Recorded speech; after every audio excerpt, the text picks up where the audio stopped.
Good morning बच्चों। हम अभी 10th क्लास में HTML के बारे में पढ़ने वाले हैं। तो सबसे पहले मैं थोड़ा ओवरव्यू आपको बता देता हूँ कि HTML क्या है। आपने 9th क्लास में 8th क्लास में बेसिक उसके कोड लिखे होंगे, बराबर। आपने उसका प्रोग्राम रन भी किया होगा कि HTML क्या है। तो हमें सबको पता है कि HTML यानी हाइपर टेक्स्ट मार्कअप लैंग्वेज, जिसका पूरा नाम है। और HTML का उपयोग क्या किया जाता है, तो वेबसाइट बनाने के लिए, वेब पेज बनाने के लिए HTML का उपयोग किया जाता है। दूसरी बात, वेबसाइट बनाने के लिए हमें इस वेब पेज, बहुत सारे वेब पेजों का समूह बनाना पड़ता है। यानी कि एक पेज बनाने से हमारा वेबसाइट नहीं बन जाता, लेकिन उसके साथ बहुत सारे पेज हमें हमारी ज़रूरियात, हमारी रिक्वायरमेंट के हिसाब से हमें बनाने पड़ते हैं।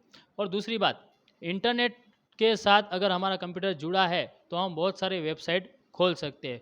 विश्व के कोई भी देश की वेबसाइट हम खोल सकते हैं, बराबर। तो उसके लिए हमारा जो कंप्यूटर है वो इंटरनेट से जुड़ा होना चाहिए।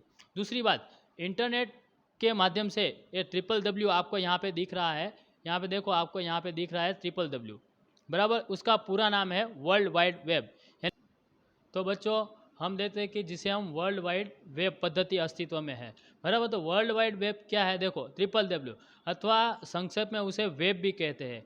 अभी ये उसके बारे में पहले विचार किसको आया था, तो पहला विचार 1991 के अंदर टिम बर्नर्स-ली को आया था इसका विचार। और जब वे स्विट्जरलैंड के अंदर सैन परमाणु जो संस्था है उसके अंदर वो कार्यरत थे, और वेब इंटरनेट प्लेटफॉर्म के विविध माध्यमों में मल्टीमीडिया की जानकारी का वहाँ पे खजाना था। तो देखो यहाँ पे आपको ये जो है ना, ये पूरा वेब पेज की लिंक दी गई है आपको, देखो, http://CERN। CERN क्या है? CERN वो संस्था का नाम है, परमाणु संस्था का नाम है, जहाँ पे ये वैज्ञानिक बर्नस-ली काम करते थे स्विट्जरलैंड के अंदर। और बाद में क्या लिखा है, वेब दिया है, और वापस वो जो परमाणु संस्था है उसका छोटा सा वापस नाम दिया है, और बाद में यहाँ पे CS लिखा है, बराबर। ये क्या है, ये हमारा पूरा लिंक है, URL लिंक है। URL का पूरा नाम क्या होता है, यूनिवर्सल रिसोर्स लोकेटर, बराबर। जैसे कि हमारे घर का पता होता है, घर नंबर होता है, और सोसाइटी का नाम होता है, उसी तरह ये वेबसाइट का नाम है एक, बराबर। और ये वेबसाइट का नाम हमारा वेबसाइट बनाने के अनिवार्य है, तो ही हमारे वेबसाइट वेब पेज के ऊपर परफॉर्म हो सकती है। अभी देखो, वेब इंटरनेट प्लेटफॉर्म के विविध माध्यमों में मल्टीमीडिया की जानकारी का खजाना है। वेब पेजों के स्वरूप में उपलब्ध वेब जानकारी को ब्राउज़र, एक प्रोग्राम जो वेब जानकारी देखने में सहायक होता है। अभी ये चीज़ क्या बताए, अगर आपको वेबसाइट देखनी है तो उसके लिए ब्राउज़र की भी ज़रूरत होती है। अभी ब्राउज़र क्या है, ब्राउज़र एक प्रोग्राम है हमारा। जैसे कि आप आपके मोबाइल के अंदर ओपेरा मिनी खोलते हो, आपने क्रोम देखा होगा, बराबर। गूगल वो ब्राउज़र नहीं है, गूगल सर्च इंजन है। जैसे बहुत सारे, मतलब 15 साल पहले एक याहू था, याहू सर्च इंजन था, बराबर। तो उसके अंदर हम ये मोजिला फायरफॉक्स है, फिर हमारा इंटरनेट एक्सप्लोरर है, वो हम पुराने समय, मतलब आज से 10 या 12 साल पहले वो ब्राउज़र का उपयोग करते थे। उसके बाद बदले में आया हमारा मोजिला फायरफॉक्स। बहुत सारे ब्राउज़र है ऐसे, आपके ओपेरा मिनी है, मतलब ऐसे बहुत सारे ब्राउज़र है जिसके अंदर हम वेबसाइट खोल सकते हैं। तो अभी देखो, हम आगे बढ़ते हैं कि यहाँ में जो हमारा वेब ब्राउज़र वो सहायक होता है, कि इसके उपयोग के द्वारा देखा जा सकता है क्या, तो वेबसाइट हम इसके उपयोग के द्वारा देखी जा सकती है। अभी इन वेब पेजों पर विभिन्न अन्य वेब पेज की भी जानकारी हमें देनी पड़ती है। अभी देखो भाई, वेबसाइट अगर हम बनानी होती है तो मात्र एक वेब पेज से नहीं चलता, उसके लिए बहुत सारे वेब पेज बनाने होते हैं, और हर एक वेब पेज किससे जुड़े हुए थे, लिंक के माध्यम से जुड़े हुए होते हैं। अभी इन कड़ियों को हाइपर लिंक के रूप में जाना जाता है। देखो यहाँ पे क्या बताया है कि ये बहुत सारी जो कड़ियाँ है, बहुत सारे जो वेब पेज है, वो हाइपर लिंक के माध्यम से एक दूसरे से जुड़े हुए होते हैं। अभी मैं इसके बारे में आपको थोड़ा बता देता हूँ।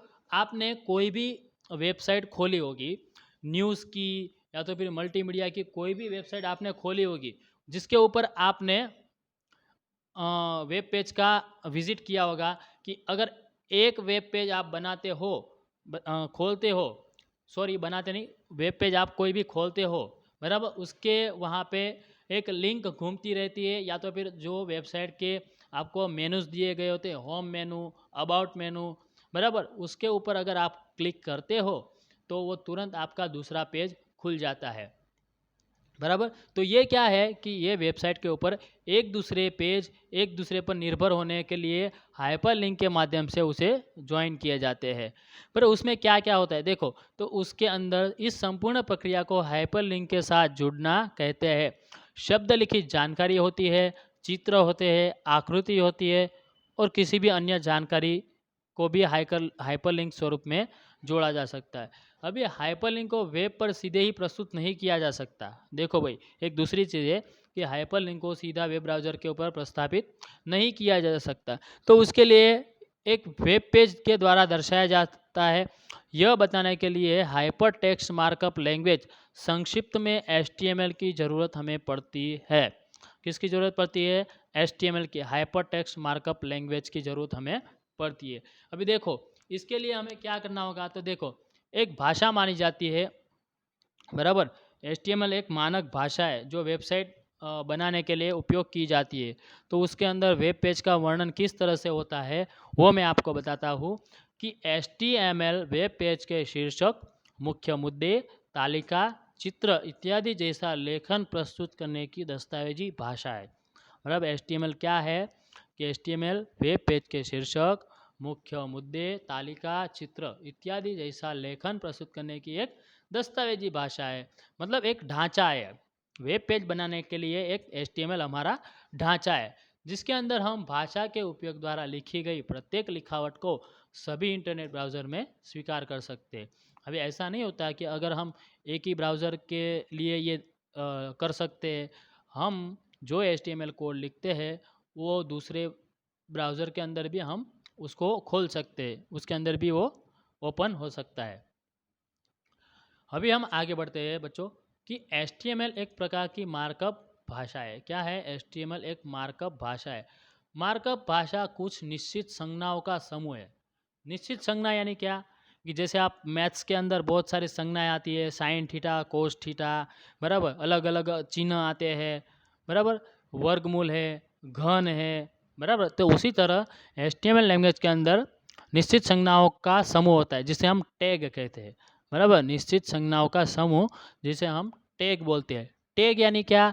टैग हम HTML के लिए टैग बोलते हैं जिसे संज्ञा को, और वो टैग आपको पता ही है, आपने 8th स्टैंडर्ड के अंदर ये काम किया ही है कि कोणीय कोष्ठक होते हैं। कोणीय कोष्ठक के अंदर ये कोड लिखा जाता है, HTML का ढांचा लिखा जाता है।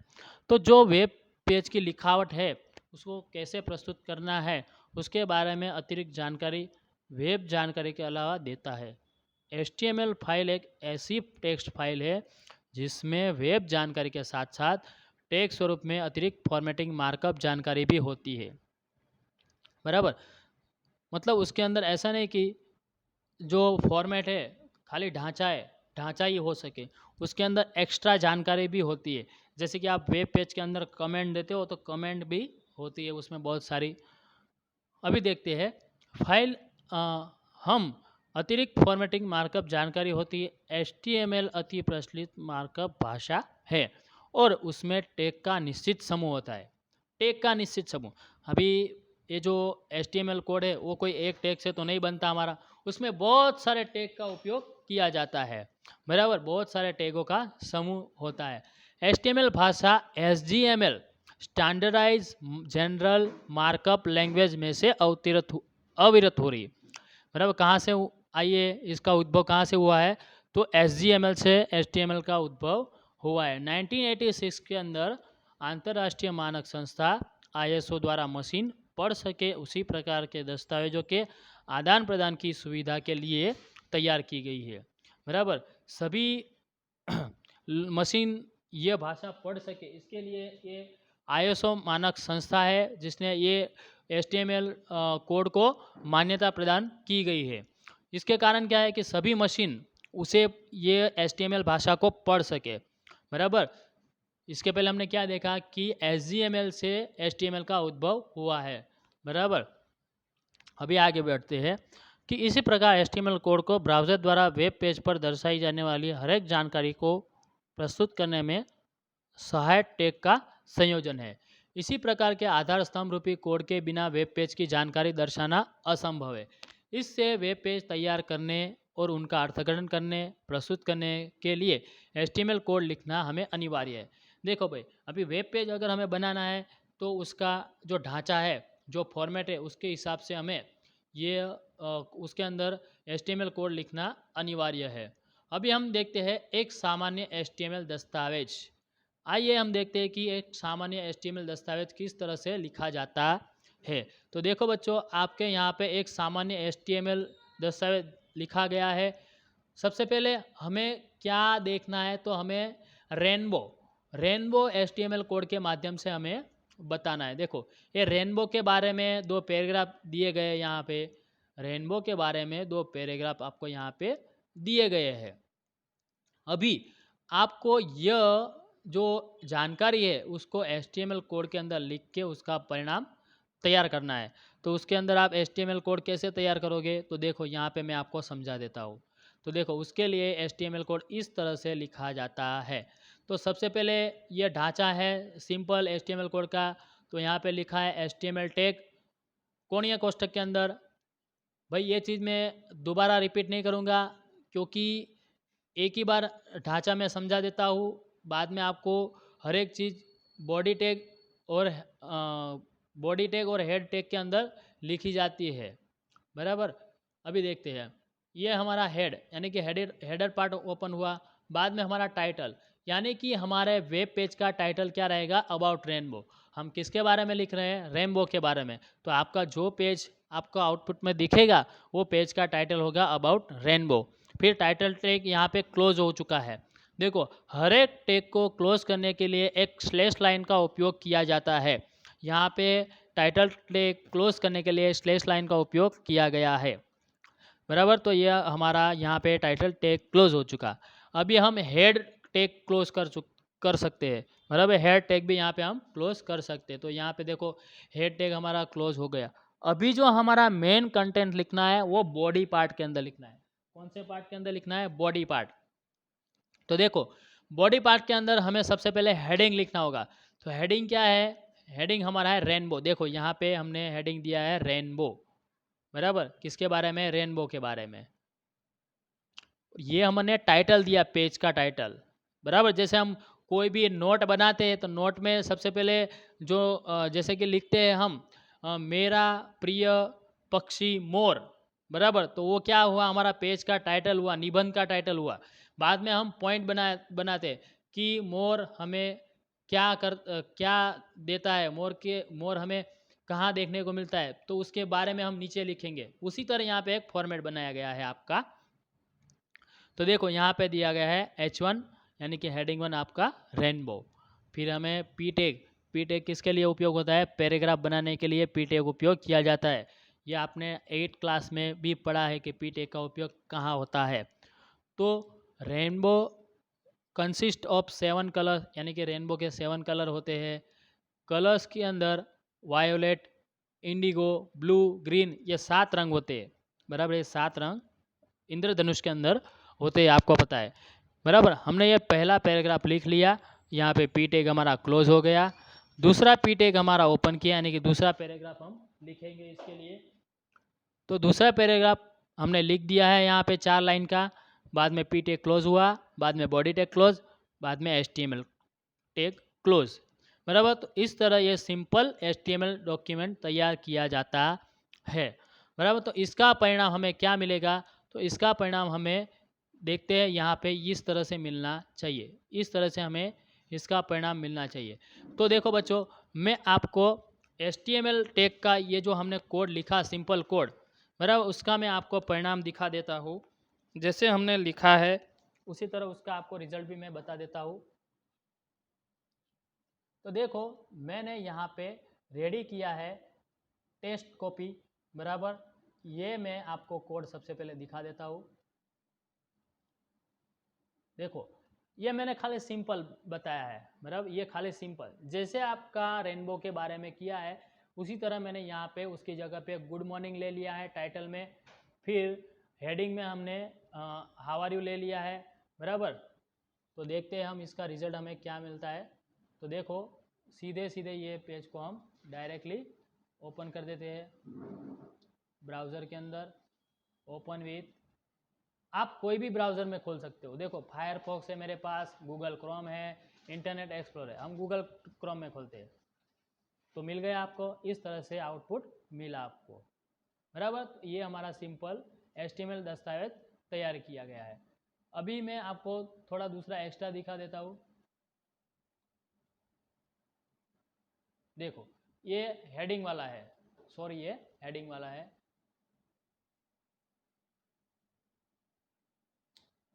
तो बच्चों हमने ये टेस्ट कॉपी में मैंने जो आपको बताया तो उसके हिसाब से हम ये कोड भी नेक्स्ट टाइम मैंने आपको जैसे बुक में है उसी तरह मैं आपको नेक्स्ट टाइम ये भी बता दूंगा, बराबर। तो इतना आपको समझ में आ गया होगा। अगर कोई आपको क्वेश्चन है तो मुझे आप जब हमारा जूम क्लास चालू रहे तब आप बता सकते हो, बराबर। आज के लिए यहाँ तक रखते हैं। मैं ये वीडियो आपको ग्रुप के अंदर लिंक भेज दूंगा, आप यूट्यूब के माध्यम से ये वीडियो को आप देख सकते हो और जिसने भी जूम मीटिंग में जो ज्वाइन नहीं हुआ है वो पढ़ सकते हैं, बराबर। तो बाय बच्चों।